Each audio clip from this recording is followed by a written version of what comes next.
ఫిబ్రవరి 15న శివరాత్రి రాబోతుంది. ఇప్పుడున్న ప్రస్తుత పరిస్థితిలో అందరూ ప్రతి ఒక్కరు కూడా షుగర్‌లు, బీపీలు ఇట్లాంటివి పెద్దవారు కొంచెం పెద్దవారేంటి 35 దాటిన కొంతమందికి కూడా వస్తున్నాయి. అవును. ఇలాంటి పరిస్థితుల్లో ఈ ఉపవాసాలనేవి, జాగరణ అనేవి జరిగే పనేనా? ఇప్పుడున్న పరిస్థితుల్లో శివరాత్రిని ఎలా జరుపుకుంటే పుణ్యం వస్తుంది?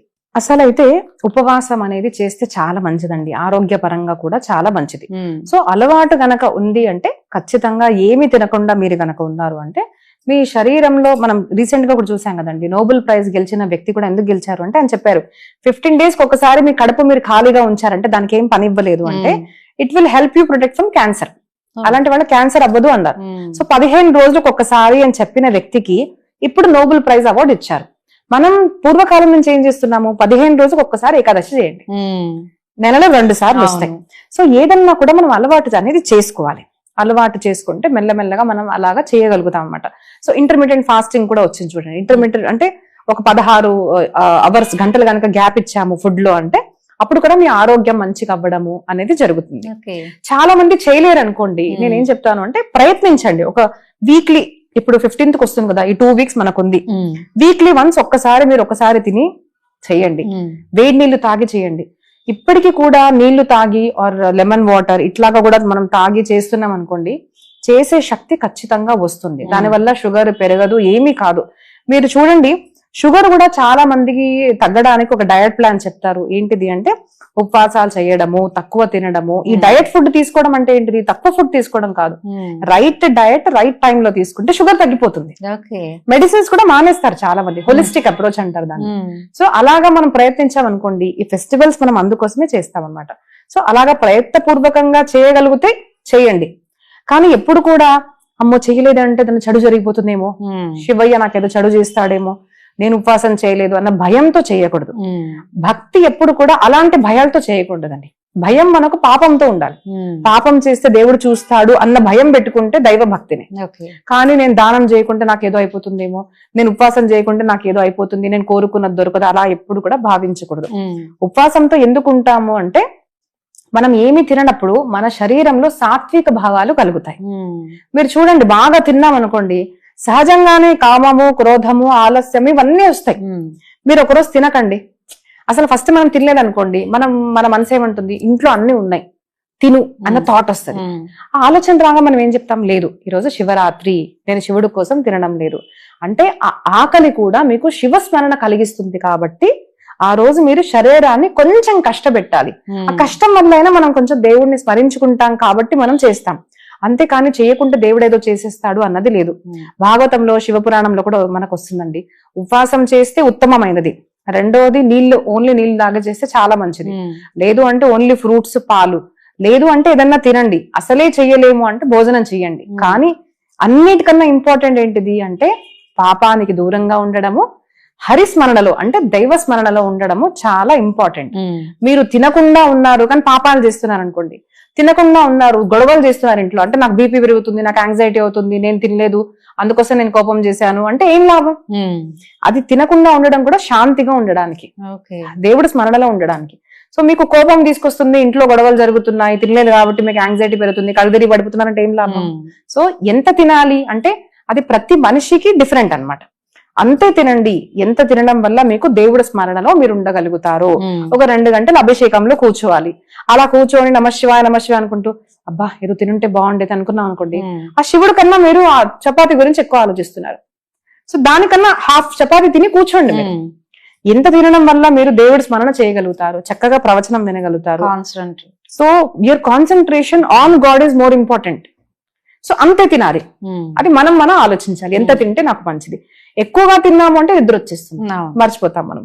సో మనం డిసైడ్ చేసుకోవాలి, నా శరీరానికి ఎంత తింటే మంచిది, నేను ఎంత తింటే నేను యాక్టివ్ గా నేను భక్తి చేయగలుగుతాను. ఎందుకంటే ఈ శివరాత్రి మళ్ళీ సంవత్సరం తర్వాతే వస్తుంది కాబట్టి నేను ఎంత తినాలి అన్నది మనం ఆలోచించుకోవాలి. ఈ శివరాత్రి ఎట్లా చేయాలంటారు? అసలు శివరాత్రి అనగానే కూడా రాత్రి అని ఎందుకు అంటారండి?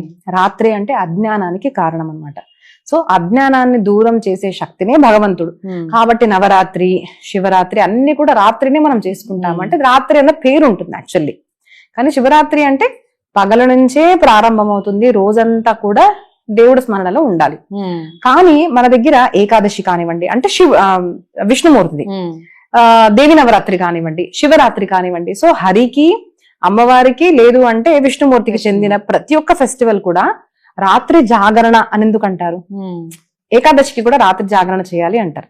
ఎందుకు అంటే పగలే కాకుండా డే అంతా కూడా 15 రోజులకు ఒకసారి ఖచ్చితంగా మనము ఆ హరిని స్మరించుకుంటూ ఆ రాత్రిని మనం గనక స్పెండ్ చేస్తే మంచిది. ఎందుకంటే డే అంతా అందరికి పని ఉంటుంది కాబట్టి రాత్రుల్లో అందరు కలిసి భజన చేయడము, అందరూ ఒక చోట వచ్చేసి భజన చేయడం అనేసి మనకి ఏకాదశి, నవరాత్రి ఆర్ శివరాత్రికి మనం చేయాలి. ఎంతవరకు చేతనైతే అంతవరకు చేయాలి. 12, కొంతమంది 3, 4 దాకా కూడా చేస్తారు పొద్దున, నెక్స్ట్ డే 4 దాకా. చేయలేము అంటే అట్లీస్ట్ 12 దాకా అయినా చేయడం చాలా మంచిది. ఎందుకంటే ఈ రాత్రి మళ్ళీ ఎప్పుడో సంవత్సరానికి ఒకసారి వస్తుంది కదండి, సో అది మంచిది. సో ఫస్ట్ థింగ్ ఏంటంటే పొద్దున్న లేసి తొందరగా, ఎంత పాసిబుల్ అయితే అంత తొందరగా లేవండి. చక్కగా స్నానం చేసుకోండి, అంత క్లీన్. చాలా మంది బ్రష్ కూడా చేయరు ఆ రోజు. సో అట్లా అంటే నీళ్ళు కూడా వేసుకోమని బ్రష్ చేయరు, అలా కాదు, బ్రష్ చేసుకోవాలి. క్లీన్ గా ఉంటది. Cleanliness is next godliness. So మన శరీరం శుద్ధంగా ఉండదు అని శుచి అంటారు అనమాట.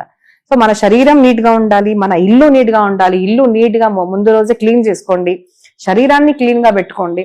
మీకు కావాల్సిన పూజా పదార్థాలు మీ సామర్థ్యంగా, అంటే మీకు ఎంత డబ్బు ఉందో అంతే. నేను ఎప్పుడు చెప్తానండి, ఏ ఫెస్టివల్ కూడా డెప్ట్స్ అయ్యి అంటే 10 మంది దేవుడి దగ్గర డబ్బులు తీసుకొని చెయ్యకండి. 10 రూపాయలు అంటే 10 రూపాయల్లోనే చెయ్యండి, 100 ఉంటే 100లోనే చేయండి. కానీ చూపించుకోవడానికి చాలా మంది డెప్ట్స్ వెళ్ళిపోతుంటారు, ఫెస్టివల్స్ అలా చేస్తారు. అలా చేయకూడదు. ఎప్పుడు మన దగ్గర ఎంత ఉన్న దాంట్లోనే చెయ్యాలి. 10 మంది చూపించుకోవడానికి ఎప్పుడు కూడా చేయకూడదు. నేను ఆడవాళ్ళతో ఒకటే అంటానండి, మీకు కుదిరితే తీసుకోండి, కానీ ఆవిడ చీర తీసుకున్నారు కాబట్టి నాకు వరలక్ష్మి వ్రతానికి చీర కొనివ్వు, వాళ్ళు తీసుకున్నారు కాబట్టి నాకు కొనివ్వు, వాళ్ళు పెద్ద పూజ పెడుతున్నారు మనం పెట్టాలి అంటే, మనం మన భర్త గురించి, మన ఫ్యామిలీ గురించి ఆలోచించుకుంటే స్త్రీ శక్తి ఎలా అవుతుంది? స్త్రీ పురుషుడికి శక్తిగా మారాలి. పర్వాలేదండి, వాళ్ళు చేసుకుంటే చేసుకున్నారు, మనం మన దాంట్లో చేసుకుందాము అన్న ధైర్యం స్త్రీలే పురుషులకు ఇవ్వాలి. సో మనకి ఎంత ఉంటే దాంట్లో అరేంజ్మెంట్స్, పళ్ళు, పూలు, అభిషేకానికి దేవుడికి ఏం కావాలంటే ఏమీ లేదు అంటే నీళ్లు, బిల్వపత్రం వేసుకున్నా కూడా ప్రసన్నుడైన ఆయన భోలా శంకరుడు. ఆయన ఏం అడగడం లేదు, మీరెందుకు పెద్ద లిస్ట్ పెట్టుకుంటారు? పాసిబుల్ అయితే చెయ్యండి, పాసిబుల్ లేదు అన్నప్పుడు నీళ్లు అది పెట్టేసి నమశివాయ నమశివాయ అని జపం చేసుకున్నా కూడా మంచిది. కుదిరితే అంటే పాసిబుల్ అయితే వెళ్లాల్సిందే, టెంపుల్ కి వెళ్లి దర్శనం చేసుకోవాలి. ఎందుకంటే ఇంట్లో ఉన్న శక్తి కన్నా ఎంతో రేట్లు ఎక్కువగా మనకు దేవాలయంలో ఉంటుంది. ఎందుకంటే నిత్య ఆరాధన జరుగుతుంది, నిత్య అభిషేకం జరుగుతుంది. సో అక్కడ అసీమితమైన శక్తి ఉంటుంది. కాబట్టి టెంపుల్ విజిట్ చేయండి ఫ్యామిలీతో పాటు, అక్కడ పూజ అర్చన చేయించండి, ప్రదక్షిణ చేయండి, ఆ వైబ్స్ ని మీరు ఫీల్ అవ్వండి. తర్వాత మీకు కుదిరితే సాయంత్రం పూట, పొద్దున, మధ్యాహ్నం ఎప్పుడన్నా శివపురాణం వినండి. అసలు మనం పూజ చేసే శివుడు ఎవరు అది తెలిసి మనం చేసామనుకోండి, శ్రద్ధ కలుగుతుంది కదా. అందరూ చేస్తున్నారు నేను చేస్తాను, మా అమ్మ చేస్తుంది కాబట్టి నేను చేస్తున్నాను అన్నది కాదు. అసలు నా శివయ్య ఎవరు, నేను ఎందుకు పూజిస్తున్నాను, నేను ఇంట్లో నుంచి పాలు తీసుకెళ్ళి నాకు ఎందుకు పోస్తున్నాను మనం తెలుసుకోవాలి.